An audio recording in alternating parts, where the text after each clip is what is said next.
Well, pedestrian safety is a big topic right now among residents of one Gulfport neighborhood. I recently spoke to residents along part of the Dedeaux Road corridor for their thoughts, as well as the city's response. It kind of just makes me feel hopeless, like there's nothing I can do about it. Dedeaux Road is one of the most heavily traveled roadways in Gulfport's Orange Grove neighborhood. The road connects residents to Highway 49 and is in a heavily residential area. While the stretch of Dedeaux from 49 to Dedeaux Road is 4 lanes wide, a significant stretch is still just 2 lanes as you head towards Highway 605. Nearby neighborhoods are lower income, with some housing classified as Section 8.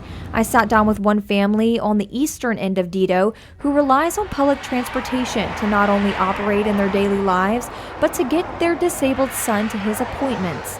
Mother Beth, who did not want to be shown on camera, says that just getting their son to the bus stop from their nearby apartment is a struggle, and they're not the only ones. And yeah, there's no lighting, and it's not really, it doesn't feel dangerous, but it doesn't feel safe either, you know. Like anytime to cross the street, it's so busy to cross it, you have to wait till somebody's like nice and they want to let you across. I feel bad because we're lucky that Dax can get up and walk out of his transport chair.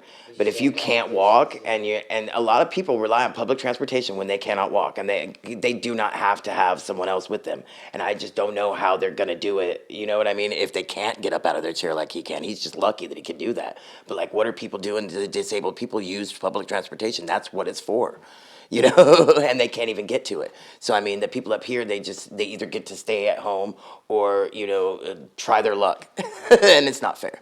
As I drove down Dedeaux to get a look at the bus stops, I actually saw 2 men, one with a cane, crossing the street during a break in traffic to get to the nearby grocery store and CTA stop.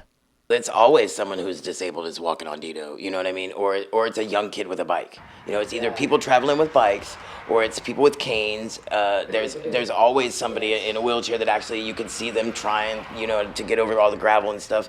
Beth says she's considering moving once her lease is up due to the constant struggle and fear of putting her son in danger. For now, we almost might fall into a ditch.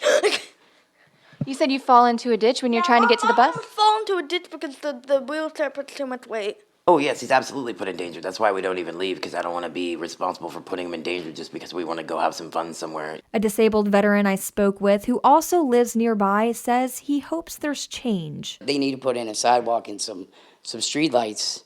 Like, you get to a certain area and there's no more sidewalk, and it's just good luck. And then after a certain area, there's no more, like, even ditch to walk in. You either walk on the road or you walking in somebody's yard. It makes you kind of feel like you're trapped in your house. You know, you don't want to really go anywhere when you can't cross the street. Yeah, it sucks. It does. This is just one of the bus stops in the area, sitting just a few feet off of this busy road. Now, I did reach out to the city of Gulfport to get their response to the community's concerns. They would not meet with me in person, but they did provide me with this statement.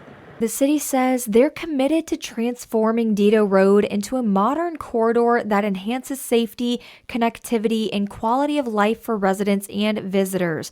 And upon completion, will feature a 4-lane boulevard. They say both eastbound and westbound directions will include bike lanes and sidewalks for pedestrians.